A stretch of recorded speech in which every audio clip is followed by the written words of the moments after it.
What exactly happened during the desert camping with the weird events? Hit subscribe to join us on this eerie journey.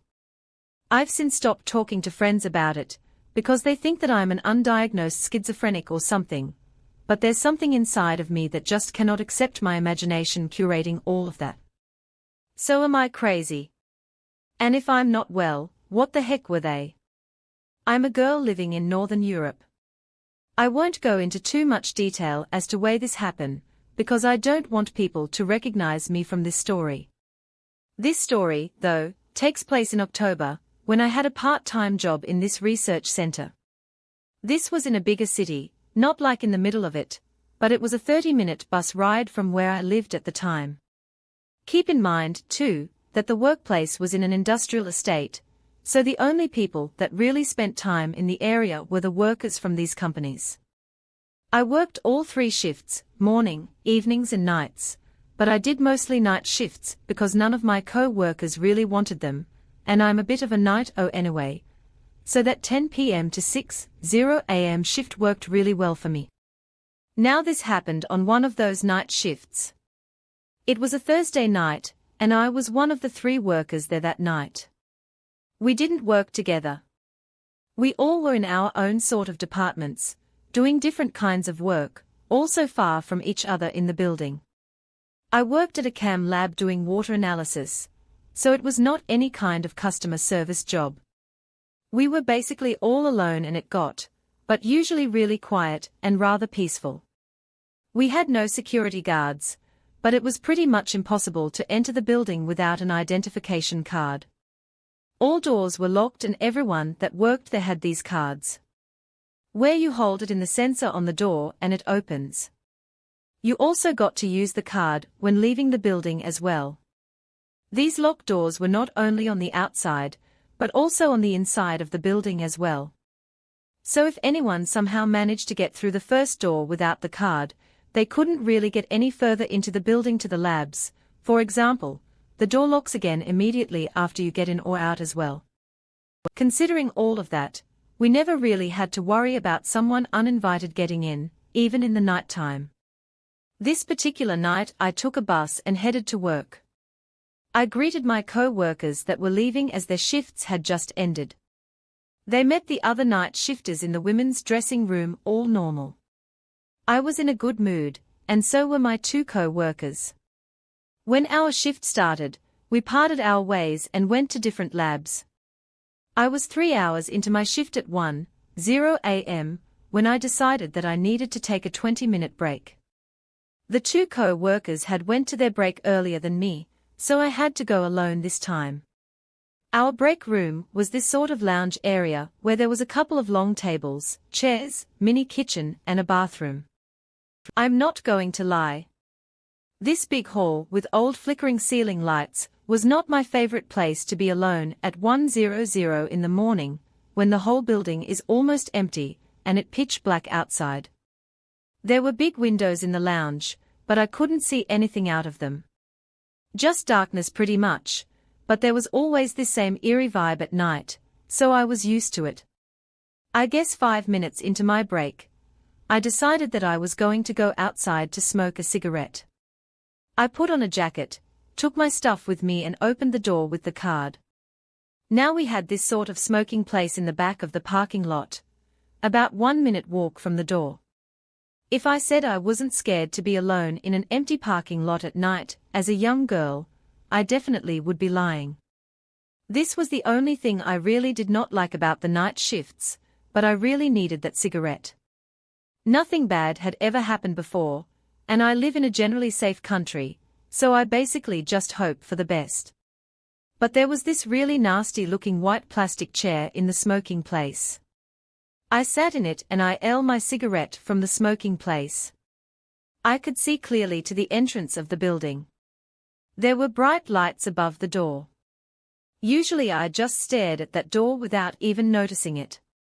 I mean, it was a night in the industrial estate area, and there were not many interesting things to really look at when all of a sudden I noticed a person walking up to the door. It was a man in a trench coat and a top hat holding a briefcase. I had never seen this man before in my work or anywhere near this place. This man stood still in front of the door, not moving at all, facing the door, even though nothing seemingly bad had happened. Yet just a weird man standing by the door. I cannot even explain in words how scared I suddenly become. I had to somehow get past that man to get back inside. He doesn't know that I'm here.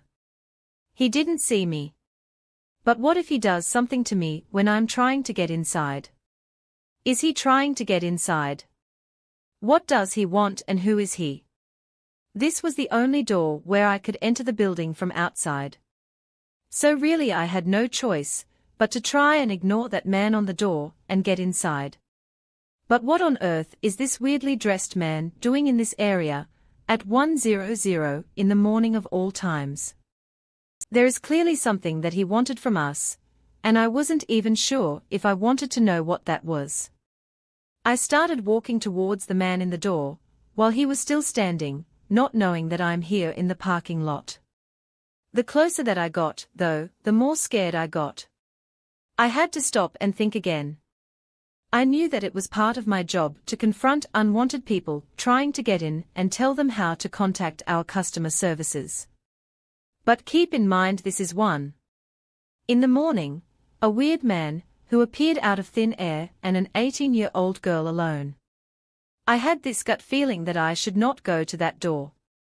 I decided to call my coworker that was there that night and ask if she could meet me at the door and let me in so I didn't need to face this man alone. So I went and hid behind my coworker's car that was in a parking lot to make a call. I was hiding behind the car in this position, where I could still see this man through the car windows. I wanted to see if he would leave and if he did, where he would go. My coworker answers the call, and when I start whispering in the phone and explaining the situation, I watch in horror as the man turns around and stares right at the car that I was now hiding behind. I don't know if he actually saw me. I don't think that he did, but he for sure heard that there was a woman talking behind this car, and what happened next was honestly straight out of a horror film. When this man found out that there was someone behind the car, he started slowly and quietly approaching me, not knowing that I could see him through the window. But here's the thing. He didn't walk. He didn't run. Instead he was on all fours crawling towards the car. I couldn't even scream. I mean I just froze from fear and the phone dropped from my hand. When this man was getting closer to the car, I see both of my co-workers opening the door, waving and screaming at me to run and come in, and they did not need to tell me twice. I ran inside quickly so fast. The man didn't even have time to react, and when he got up and started running after me, the door was suddenly closed the second that he heard the door lock itself. He then just suddenly turned around and started walking away, eventually disappearing into the darkness. We called the cops immediately, and they came not long after. They didn't find anything or anyone. That man just disappeared as fast as he had appeared, and no one has seen him since. After the shift, my co-workers walked me to the bus stop and they waited with me till the bus arrived, making sure that I got home safely. I am forever thankful, though, to these lovely women for opening the door for me before that man got me here, and who knows what he would have done to me. I haven't done any night shifts after that, and for sure I never will ever again. I've lived on this property since I was 2 years old, and when I was little I thought that it was normal to play with people who weren't really there. I thought that it was normal to play with people who weren't really there. I guess I chalked it up to being what imaginary friends meant. As I got older, I stopped playing so much. I got tired and was a typical moody teen, but I never mentally stopped thinking of the people that I played with as spirits and ghosts. I also never told anyone about this. But here's where things got weirder. I'm mentally ill and I experience hallucinations. I also have a form of dissociative identity disorder. At the time, I was the only personality, and I just started recovering memory of being a system trauma reasons. So when I started hallucinating figures and feeling people in my head, I thought it was just the system reforming. Around the same time, my older brother's life partner came to visit. She actually sees an FBI psychic fairly often, apparently, and for years the psychic had been asking if she knew of a specific property. You may see where this is going, but sure enough the property that they've been talking about for years is the same one that I grew up on and live on. Still a fun fact about the area that we live. We are only a few miles away from the old asylum. It is appropriately spooky feeling, even if it looks normal, but the FBI psychic and my sister-in-law asked to do a cleansing on the property, so the whole family ends up working out there, where the corners of our property are, and bringing containers of salt there. Sister-in-law warns us that we might feel weird that night, as they do the cleansing that night. I get really sick as well. I sleep poor, have hot flushes and nightmares, and when I wake up in the morning I suddenly feel lighter and emptier than I've ever felt before. I also no longer, from that point on, felt or hallucinated ever again. I spent the entire morning trying to wrap my head around the idea that my brain was apparently haunted, or something. We later heard from the psychic and my sister-in-law that our property became a place of solace for spirits from the asylum apparently, and they helped the spirits move on to heal. Later my sister-in-law came and found me. She told me that the spirits I played with as a kid wanted me to know that they'd apparently come back one day to say goodbye properly. She also told me that my biological maternal grandma was watching over me, but she also tried to kidnap me when she was alive, so I mostly ignored that part. But the weird thing is that, like I said, I'd never told any of this to anyone. It was really nice to know, though, that the people that I played with were actually real, that they came here to feel safe, that they cared about me as much as I adored them as a kid also. I now have the best wild story to tell at parties. I suppose no one can beat.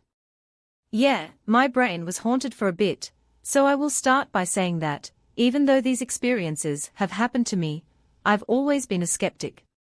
My mother, who passed away 9 years ago, was towards the end of her life, a deep believer, as well as both of my sisters, though after my mother's passing they have not spoken much on the subject unless asked about it, but they can verify 3 of the 4 stories that I'm about to lay out here as well. The first 3 of these stories take place in my childhood home in a trailer park that always seemed to have an odd vibe around it. In general never found anything weird out about it, but we always had this theory like maybe an Indian burial ground or something was there, though I doubt it, but it was just a weird little rural area of southwest Michigan. The 4th story takes place at my father and stepmother's house, about 8 miles north of the house. The first 3 stories take place in, but I'll start with what I feel is the least intense, moving to the ones that still spark great fear for me. So story number 1. I'll start this story at my father and stepmother's house, as it's pretty simple. I lived there in my early 20s, and had the classic downstairs basement room. I was the black sheep of sorts, so it was only fitting to put me there anyway. We had a dog that always stayed with me, especially when was doing whatever. This happened multiple times, but I'll share the last time that I remember this happening. So I'm sitting downstairs hanging out, YouTubing or whatever I was doing. When my dog, like he normally does when people come home, starts going absolutely nuts, barking and pacing for me to let him upstairs, so that he can greet whoever he believes came through the door. And as I get out of my chair to let him do so, I hear the classic footsteps of what I believe is my little brother, as they are too fast to be my mother or stepmom. I hear them go all the way to the back end of the house and stay there. So I led the dog out. I follow suit, thinking maybe my folks need help grabbing something they may have brought home. I get upstairs, nothing at all. The lights are off, nobody's home. The dog even seems to be thinking what the heck. Now, at this point, this is the 4th or 5th time that this has happened in the few years that I'd been living there, mostly starting in the latter part of those years, so this time I felt ballsy about it. I decided, like an idiot, to just ask if anybody was there. There was no answer, so I go further into the house, facing the hallway leading to the back of the house to a couple of bedrooms. I put myself in a bathroom so that when I yell at it, I won't see down the hallway when it comes to kill me. But I get in the bathroom, and like an idiot, I somewhat angrily yelled who was in my house. And at this point I hear something fall in the back bathroom between the two bedrooms. I poke my head out to verify that nobody is there. I checked the garage, nobody's there either, and then went back downstairs, where I waited for people to actually come home. It was a really eerie evening for me, and I don't know, the house just didn't feel right that day. So the second story. This is where, to me, these things started to amp up a bit, and they really get a bit freaky. Just something about this trailer park and the trailer that I lived in. This was after living in the same trailer with my mom, who my dad then took over after their divorce, and was now living there with my stepmom. So I remember that this was maybe 2006. I think I was probably 13 or so, and at the time loved being up late, as it was summer vacation from school, and this summer I liked smoking with my sister late at night in the backyard with the neighbor boy. And this night we weren't smoking anything illicit, just us three hanging out smoking cigarettes and talking. For some reason or another, my sister takes her phone out, and I kid you not, for some reason starts recording an audio file. This, I think, was on one of those unbreakable Nokia phones back in the day, and the quality is really terrible on these things, but it was recording nonetheless. Not for anything paranormal, but thinking about it now, I don't remember for the life of me what she was trying to record. The point is that she was recording all three of us standing there when all of a sudden, about 2 feet to my right, we all hear the most unsettling, blood-curdling, just nasty woman scream for a solid 2 seconds, immediately being like, what the heck was that? Even getting so worked up that we called the police, who didn't find anything. After showing up 20 minutes later, but the best part. My sister the next day realized that she had recorded this audio file. Naturally she goes into her phone to review it, realizing that she had never thought to stop the recording. But there it was on her phone, so we listened back to it. Everything's normal. You can hear us talking, walking right up, until you then hear this scream, which when this happens in the recording, you hear us go sort of quiet, then a very sort of static type silence, and then you hear us all go, "What was that?" And then the recording cuts off a few seconds later. Back then too, I always said it must have been a fox, but with how loud it was and how close it was. There was no fox anywhere near us, so that explanation just didn't make much sense. I must admit that I have a bit of a hard time with these two stories, as they are the only two that have sort of like visual or auditory experiences, and to me are the absolute hardest to explain, which kind of leaves me feeling out of my wits even thinking about them, let alone about sharing them here. But anyway, I digress. So the third story. To start, my mom was always a bit of a night owl, no exception, even when we lived with her until 2005, and I think that this was somewhere around 2002 or 2003. The bedroom that I was in was right next to where the kitchen was. You could in fact see right out, but you couldn't really see the table. Where we sat from here is the angle cut off that view, but it would have been to the right of the bedroom door. Looking out now, I remember waking up at about 3:00 or 4 in the morning or so and looking out and seeing the din room light on and hearing my mom using a sewing machine at the table. So I yelled for her to come in here. I hear the machine stop and she comes to the doorway, and what I remember was just the most menacing, horrifying, mean look on her face, as she just stood there staring right at me. No words, no, nothing. Just this look like, why are you talking to me right now? I don't really remember at this point if I said or did anything while she stood there doing this, but just as quick as she was standing there, she just as quickly, still with no words at all, turned first her head away, then her body followed suit, and then she just walked away. This, as most would assume, is very much unlike most anyone's mom, but I very much remember. As soon as she was out of sight, I started screaming and crying, and yet again I hear her getting up from her sewing machine, this time a little more frantic. She comes in asking what's wrong, with the classic mom calming down horrified kid going on. So I told her what I had literally just seen, and she said very plainly that she had not just been in here, and that she had been sewing the whole time.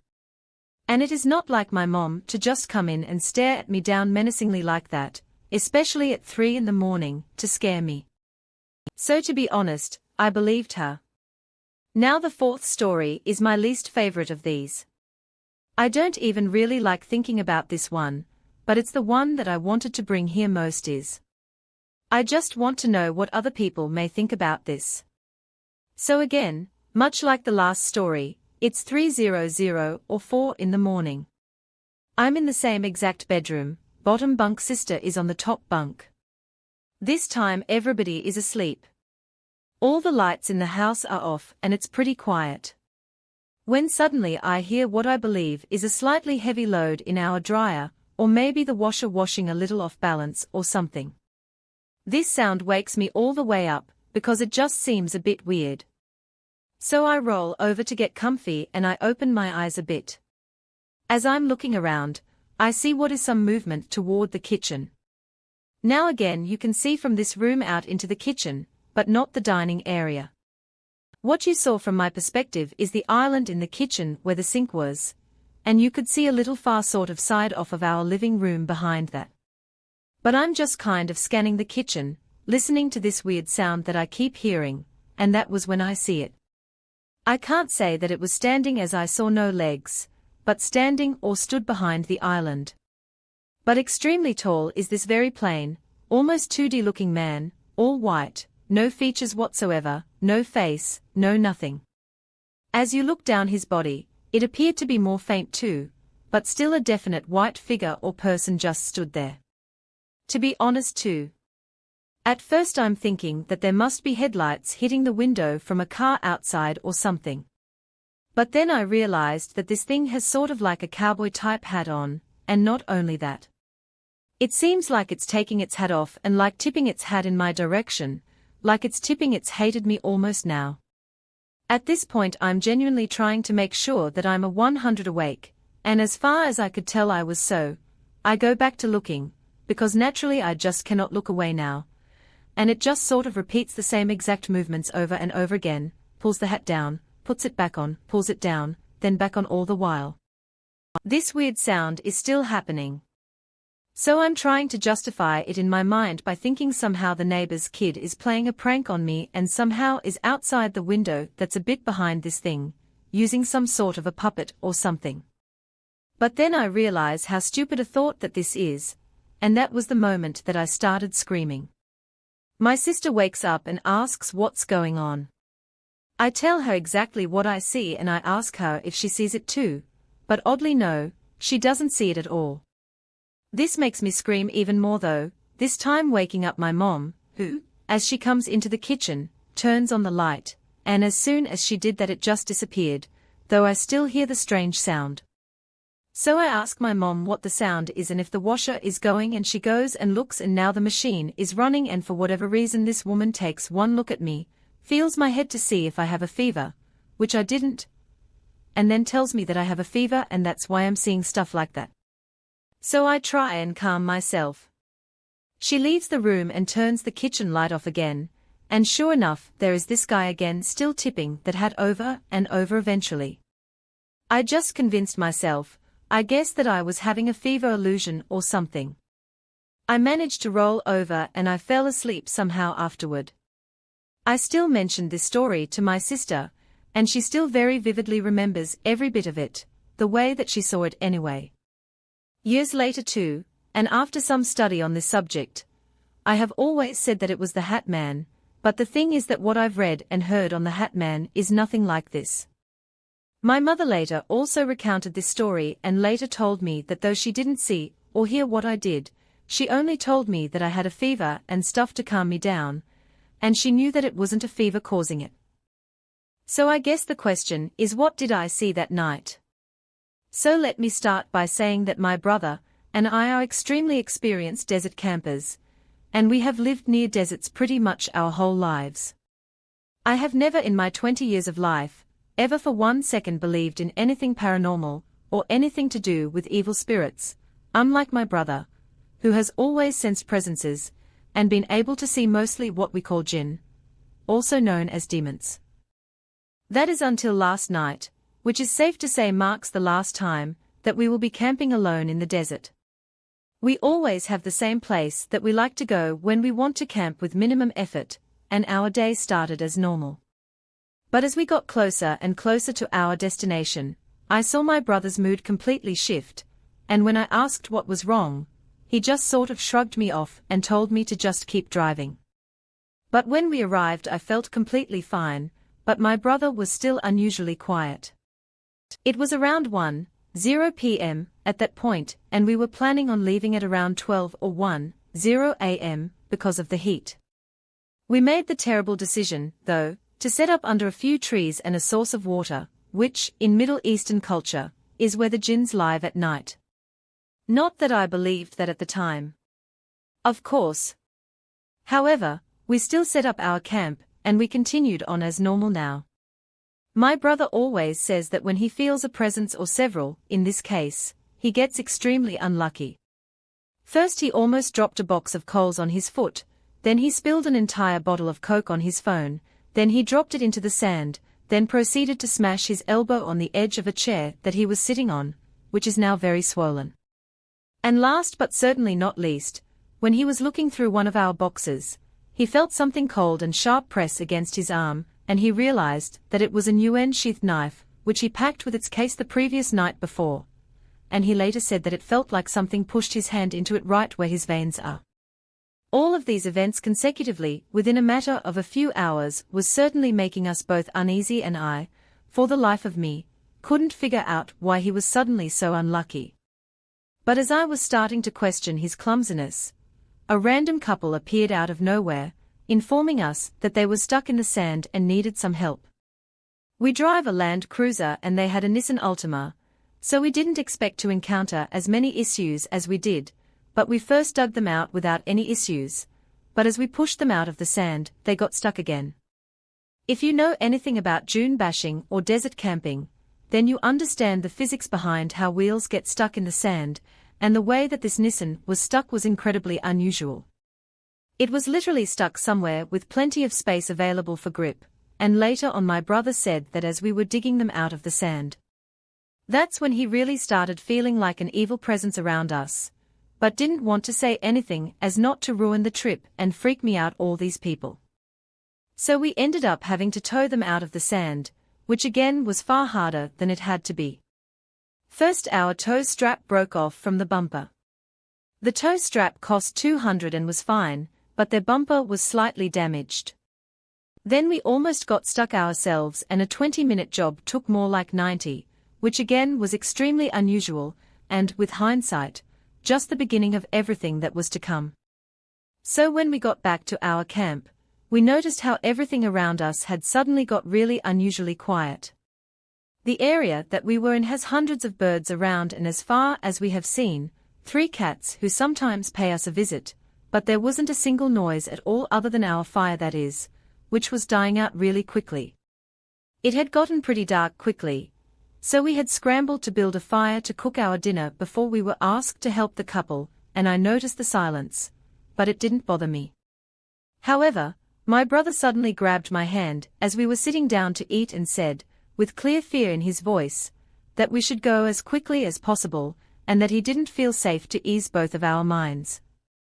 We prayed. We are Christians, so of course we thought that it would help us, but I think it may have actually accelerated everything that happened that night, and just made whatever was out there with us very angry. So we quickly finished our dinner, and me being the skeptic, I was completely fine and pretty much humoring my brother until I started getting this really nagging feeling that it was time to pack up and leave. It hit me like a wave too, and I was quite taken aback by the feeling. So I voiced it to my brother, and he agreed that we should pack up right away, and that we should leave.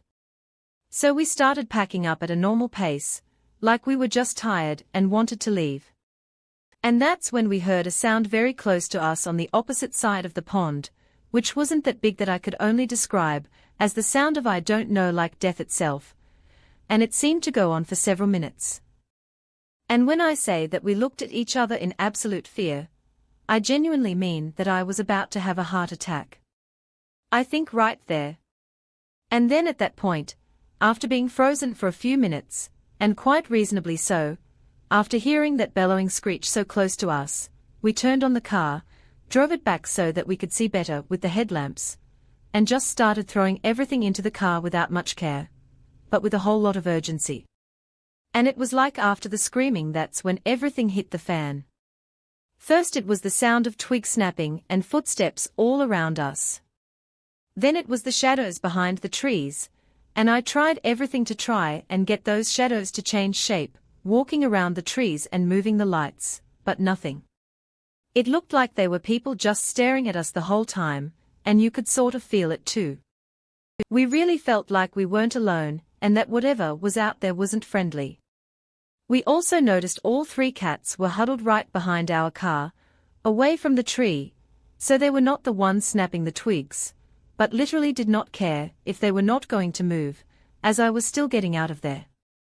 Thankfully they left when we started reversing, but they too looked absolutely terrified, and we just staring at the trees too. It also felt like whatever was there was getting closer as well, and I have never felt anything like that. It's hard to explain, but it was sort of like I don't know, like a gut feeling, and you just know it's one of those natural instincts that you should not ignore. Thankfully, we were able to back up quickly.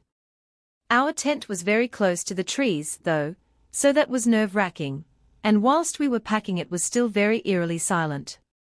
It's very normal for birds around that area to continue making sounds until like 2:00 or 3 in the morning, and at this point it was about 8:00 p.m., so it was highly unusual. In any case, I personally think that it was the most terrifying thing, as I was driving away back onto the main dirt path to leave the desert. I know cars very well. I know how they drive in the sand, and I know our car especially well because we've had it for so long, and I could instantly tell that the steering was off and completely fighting against me, which eventually fixed itself. The second that we were on the highway, the sound of tway-sping was still all around us, and it was loud enough to be heard over the sounds of the car, even, and on the path was what seemed to be like every bird that was in the area, just standing there and staring at us until we got close enough to force them to walk away, not even fly. At one point my brother just grabbed my shoulder and told me very sternly to just keep looking in front of me and under no circumstances to look through his window. It was his tone of voice that told me that, but I needed to listen to him. We were in a part of the desert where we had to pretty much drive through the whole of the accessible areas to get onto the highway, and there wasn't a single person around us. The only thing that we saw was a very clearly abandoned Toyota Hilux, positioned behind a small dune and hidden behind the trees, but was far enough from our campsite to easily be ruled out as the source of the original screech. But the worst thing that I saw was when we were closing in on the exit. Now we know these deserts very well. We've both grown up here, and have been riding dirt bikes and quad bikes in these deserts since we moved here, and we know what wildlife to expect: cats, birds, spiders, goats, even camels, mice, foxes, sometimes maybe even the occasional scorpion or, if you're really unlucky, a snake, but that is pretty much. Yet there's really not much else in these deserts, and we saw standing in the middle of the path, staring directly at us, a deer, of all things a deer. I've only ever seen one deer in 16 years of living here, and that was in someone's garden as a pet. It's safe to say, though, that I was in complete shock, and the deer was not moving as well until I got so close that we could practically smell that thing before it just slowly walked off the path whilst looking right at us. We quickly moved past the deer, and again my brother with a gasp, and then very sternly said to keep my eyes right on the road. I asked him, as we got on the highway, what it was that he kept seeing, and he very reluctantly told me that he kept seeing large figures around us anytime that we went through a bend, and that they were all either pointing right at us, or ahead of us. To be honest too, I'm pretty glad that he didn't tell me at the time, because I don't know how I would have reacted while I was driving. And well, we still were yet to encounter anyone, but we could still very clearly hear sounds all around us, and again not the usual bird or cat, but very clearly big and unrelenting as well. When I saw the exit, though, I was as happy as I'd ever been, but that quickly faded when once again we saw another deer standing right in the middle of the road, slowly walking away, and looking right at us. Except this time it didn't really look like a deer. I don't know what it was, to be honest, but it sort of looked more like a kangaroo mixed with a deer, and its eyes were really milky, and it sort of looked, I don't know, like rotten and really horrible. To be honest, I really didn't care much at this point. I just stepped on the gas, and fortunately it had gotten out of the way just in time. Now, when you exit the desert here, you can either turn right onto a long stretch of highway, or you can go left and go through a small town and take the back streets to a parallel highway. And as I was about to turn right, my brother, once again with that same tone of voice, said go to the town and go to the right. Later he once again said that he saw a line of fingers pointing ahead of us. So if we would have gone that way, we wouldn't have made it home in one piece. Thankfully, as we made it further and further away and closer to our home, the gut feeling of being watched was going away, and of course, having never experienced something like this before, I was distraught and I wanted to talk about it. My brother told me as we were going home that because we were alone, the jinn wanted to mess with us, that they wanted to scare us and most likely cause us harm, and that the way they get to you in such rural places is to force you to stop and then do whatever they want, which makes sense as to why there were so many animals on our path. He also said that they caused bad luck and he could feel them the second that we entered the desert that day, which explains his clumsiness all day as well, and that the car got stuck in such an unusual manner. This is also my younger brother by 3 years, and naturally anytime he would have ever told me about this sort of thing, I always just dismissed it as him just scaring himself, or a delusion or whatever. But I can excuse the sounds that we heard, even the shadows that we saw last night. I can excuse the gut feeling as just being scared, but I cannot excuse those 2 deer that we saw staring right at us. And I cannot excuse the car just randomly fighting against me as I was driving like that. The deer, though, completely freaked me out, as did the tone of my brother's voice, and it's safe to say that we are not going camping there ever again. It's also safe to say that I won't ever be dismissing my brother when it comes to things like this ever again.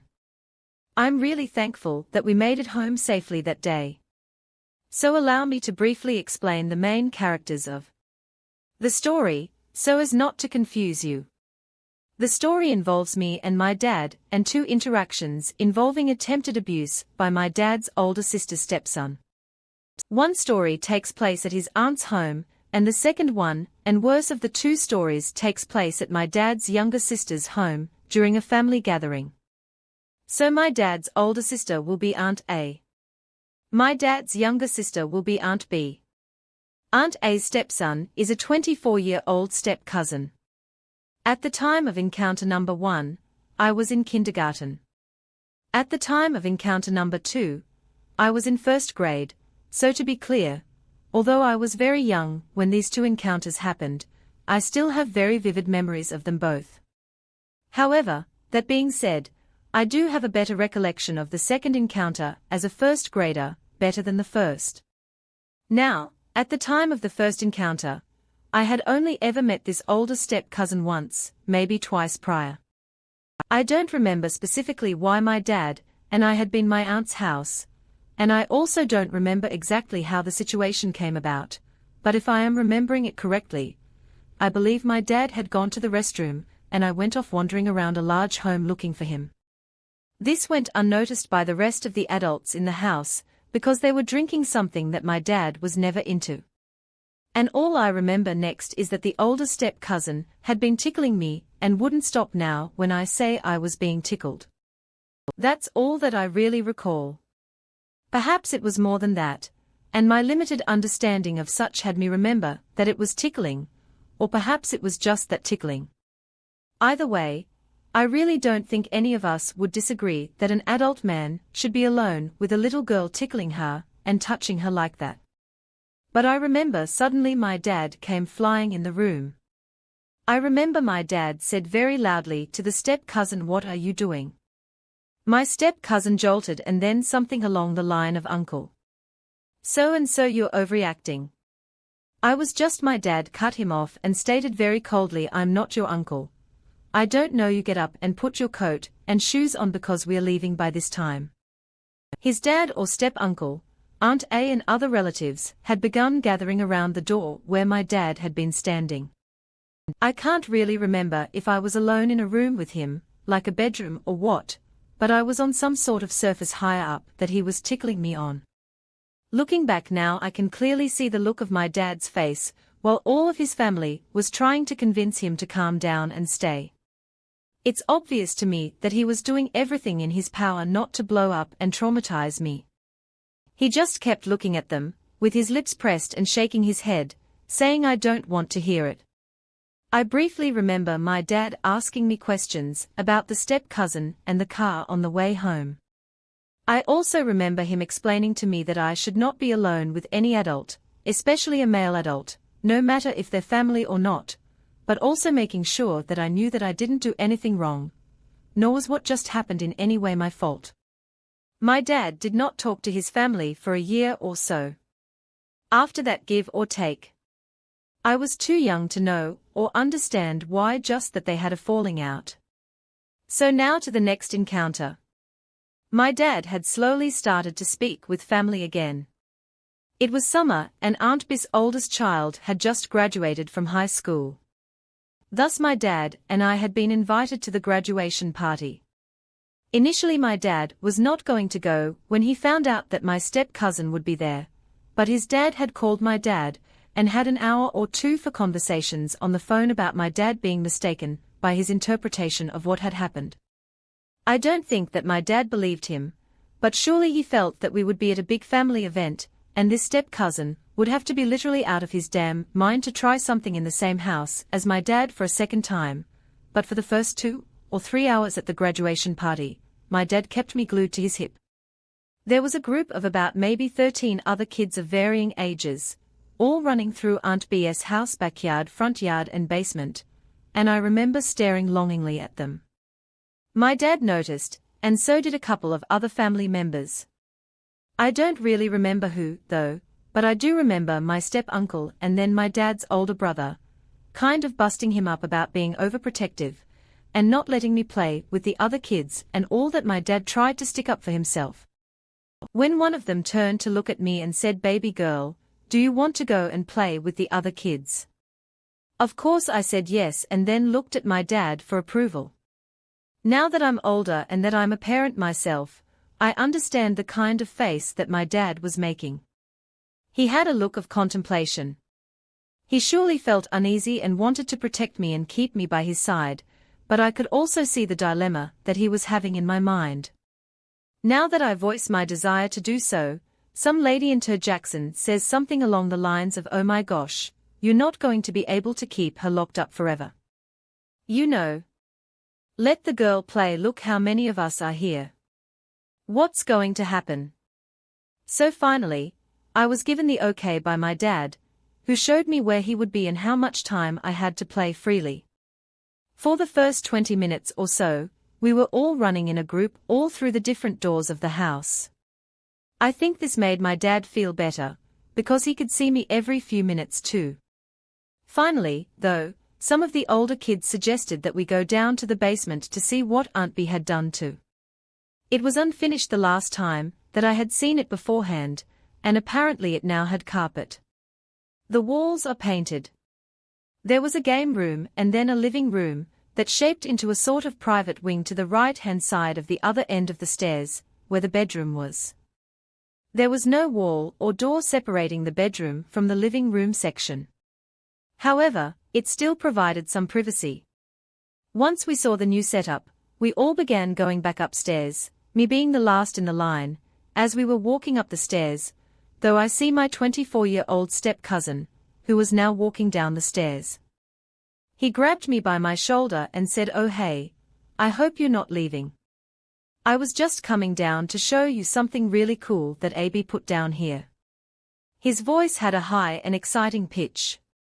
It was a tone of voice that I would find highly unsettling today. Should I hear a man talk this way to a kid that he hardly knew by the time that he had finished making that comment to me about the cool thing that he wanted to show me? All the other kids were already gone.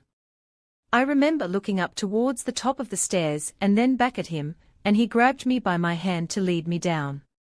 "Come on, you'll love it." I recall feeling very put off by this, but also feeling too small and too little to say or do otherwise. I also think that a part of me may have felt kind of cool that someone so much older wanted to show me something a little kid. After all, this is the first time that I can remember being allowed to go off on my own for any length of time, and so I was on that high of independence. I guess he immediately walks me down past the couch, and the TV set up, and towards the bedroom part of the basement. I remember him using his hand to pat on the bed while teasing. "So do you want to try it out? See how good of a bed it is. Go on." I climbed on the bed, and immediately started jumping and bouncing as high as I could. Looking back, I remember his face getting frustrated because I was not doing what he was expecting me to do. He tried sitting on the bed and he tried laying down, but I wouldn't stop jumping, and once he laid, I got down.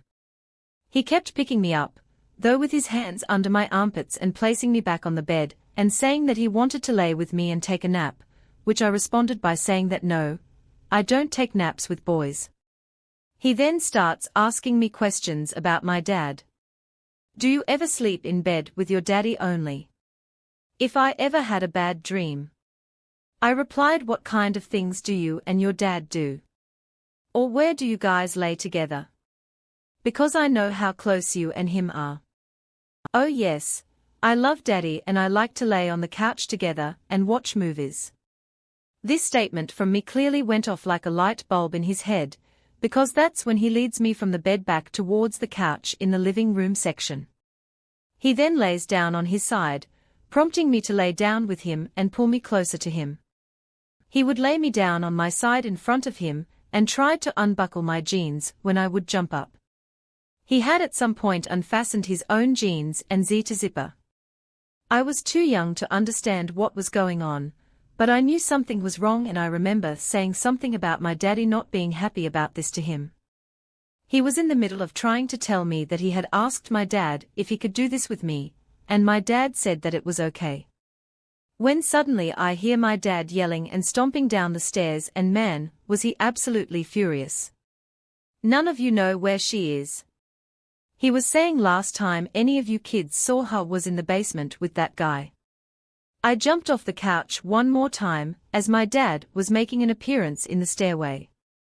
He took one look at me and one look at this 24-year-old man, who had been alone with me for who knows how long, and just said calmly, "You," and expletives, before charging at him, punching him in the face, dragging him back up from the floor by his neck. My dad had one arm around his throat, while he used the other to point in his face while screaming at him. He was screaming. I knew it. I knew it. Over and over again, he was also screaming, "That's my daughter." Over and over again, when suddenly my dad had his two older brothers and my step-cousin's dad on his back, pulling him off of this guy. I remember that they ended up ripping my dad's shirt off of him, because my dad just wouldn't let go, and he wouldn't stop screaming that he was going to kill him. Finally, he looked around the room and said, "I'm done with you, all of you, how dare you?" And he then said, "Let's go, baby." Before scooping me up and taking me to my car seat, we drove off, and we quickly stopped at the gas station. I remember my dad wiping something from his eyes. I remember him apologizing to me for letting me go off on my own and asking me if he scared me. Although Auntie stayed with his creepy father and remains married to him today, the step-cousin was never invited to another family function again. My dad and I did not see or speak to that side of my family for 6 years, and it was never the same again. Remember, guys, it's not always strangers you have to look out for. It's actually the people that are closest to you that are sometimes the most dangerous. Several years ago, a friend and I went on a multi-day hiking trip during winter. While preparing for the trip, I found a forum dedicated to the trail that would be hiking and several threads about people going missing on it. Most of the members blame the hikers themselves, saying they were most likely inexperienced would-be adventurers who had went off trail and gotten lost. There was one old man on the forum who claimed that he completed the trail once a year for the past 50 or so years, and he believed that there was something more sinister behind these disappearances. Naturally, the other members laughed at him, but we set off before sunrise to get as many miles in as possible on the first day. That entire day we only met one other person, a friendly middle-aged man, who lived somewhat locally. He seemed impressed, though, that we were taking on the trail in winter and even invited us to camp near his property, but we declined and pressed on that night. We were surprised by some pretty dangerous terrain around the edge of a lake and took the decision to sleep in our bivy sacks under an overhanging rock. Not exactly ideal camping conditions, but given the potential hazards, we felt that this was the smartest choice. Now I don't sleep well at the best of times in a bivy sack, and if you've ever been zipped into one, you'll know how claustrophobic it can feel. The rock hanging over my head didn't help either, but a few hours after I did eventually manage to fall asleep, but I woke suddenly to the sound of my friend shouting and swearing at me. I popped my head out of my bivy, and saw that he was still sipped inside of his, and had somehow gotten off the relatively level ground that we had been sleeping on and was slowly sliding down towards the lake. I quickly got up and dragged him with great effort back up to the level ground. He was absolutely furious with me, claiming that he felt me drag him, but soon calmed down and accepted that he'd most likely roll over repeatedly in his sleep. We didn't go back to sleep that night and instead had some coffee and breakfast while waiting for the sun to come up. When we did set off, it started to rain heavily and didn't stop for almost the whole day. I was also having some trouble with an old injury in my leg, which slowed us down considerably.